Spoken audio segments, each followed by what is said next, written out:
તાજા સમાચાર તમારી ભાષામાં મેળવવા માટે ડાઉનલોડ કરો ગુજરાતી મિડડેની app. At this stage, I'm not aware of India having been asked to do anything.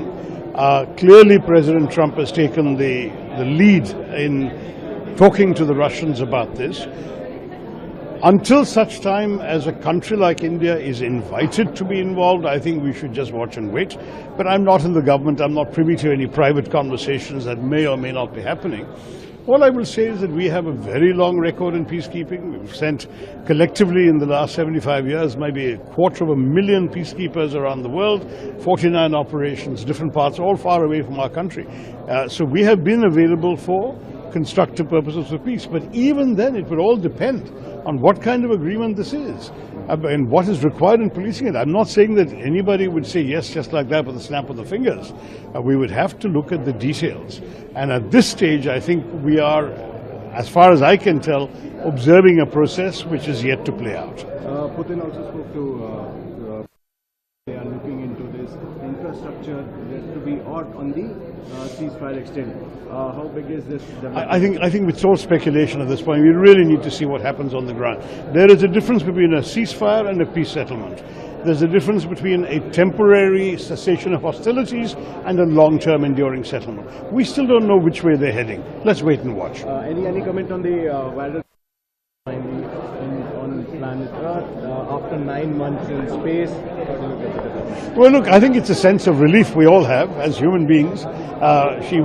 No one has ever been that long stuck in space, and the fact that she's landed back on Earth is a matter of relief.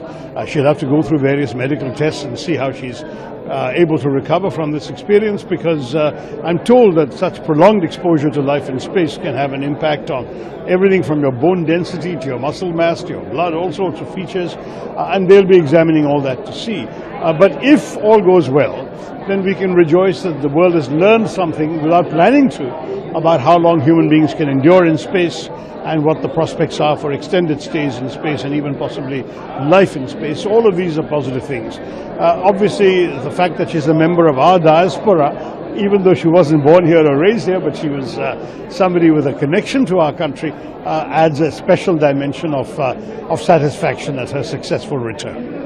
Yeah, I think PM has taken a consistent position that the solution to this conflict has to come through diplomacy. In fact, you may remember his famous statement in Samarkand in front of President Putin, where he said this is not an era of war and that solutions have to be found peacefully. We do seem to be at the beginning of a peace process of some sort. We know that President Trump and President Putin have spoken. We don't know what the outcome is. A peace process is a more complicated issue than just two leaders talking. There would need to be, first of all, the parties have to be involved. The Ukrainians will have to have a seat at the table.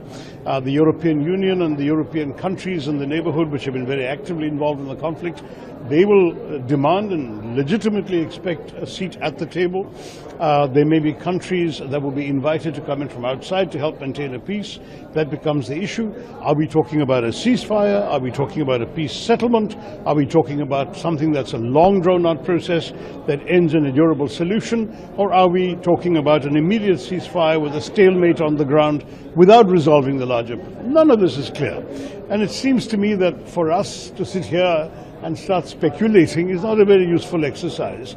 All of these options are there, but ultimately the principal actors are the ones with the guns on the ground and those who supply those guns. Let's be very honest. They are the ones who can decide the pace of any peace and how far it goes. So let's wait and see what comes out. Subscribe કરો Gujarati midday. Bell icon પર click કરીને મેળવો તમામ વિડીયોના direct notification.